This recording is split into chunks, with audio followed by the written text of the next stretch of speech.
Bonjour Jean-Paul Belbès. Bonjour. Les taux vont-ils baisser? Bien écoutez, en zone euro, c'est presque obligatoire. La croissance en zone euro est faible, sinon endémique, autour de 0,3-0,4% maximum, avec une inflation qui est autour de 2,2, c'est-à-dire au-dessus de l'objectif de la Banque Centrale Européenne, mais avec des pays qui sont en difficulté. L'Allemagne est à 0,1, 0,2 et elle sort à peine de la récession. Quant à la France, elle compte avoir 0,9% de croissance cette année-ci, si tout va bien.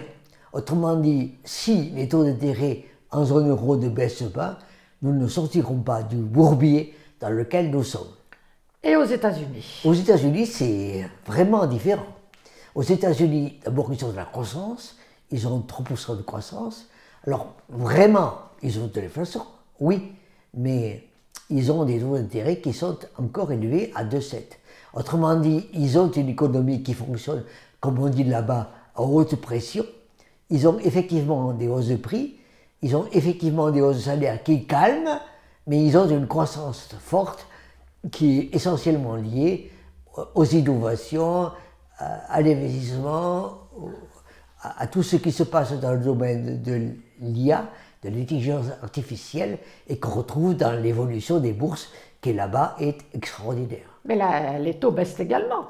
Là-bas, les taux baissent également, mais les dernières nouvelles sont que, c'est pour ça que la bourse s'inquiète, les nouvelles venant de la Banque centrale américaine, c'est que les taux d'intérêt baisseraient plus lentement à cause de cette croissance forte et de salaires qui sont encore un petit peu résistants et d'inflation qui est encore un peu résistante. Trump ne va pas être content. Trump ne va pas être content, il va le dire directement, comme toujours.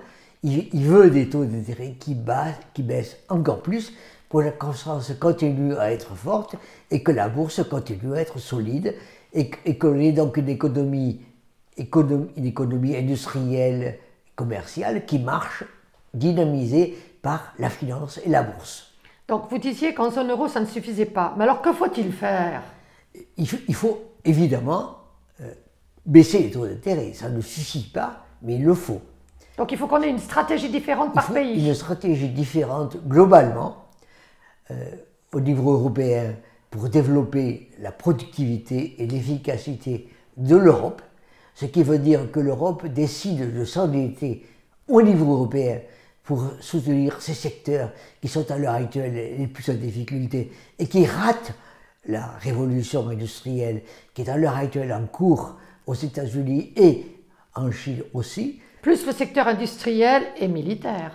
Oui, effectivement c'est ça. C'est-à-dire que nous avons effectivement le risque, nous, de rater la révolution industrielle ou de passer à côté de la révolution industrielle parce qu'on est dans le secteur de luxe en France et dans l'automobile en Allemagne. Donc c'est très bien, mais c'est un peu daté.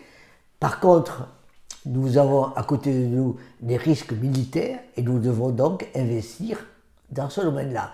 Et protéger les normes et protéger le marché financier et le marché industriel, c'est bien, mais ça ne suffit pas. Il faut absolument baisser les taux d'intérêt et avoir une stratégie de reprise économique autonome en Europe. Merci Jean-Paul Belbès.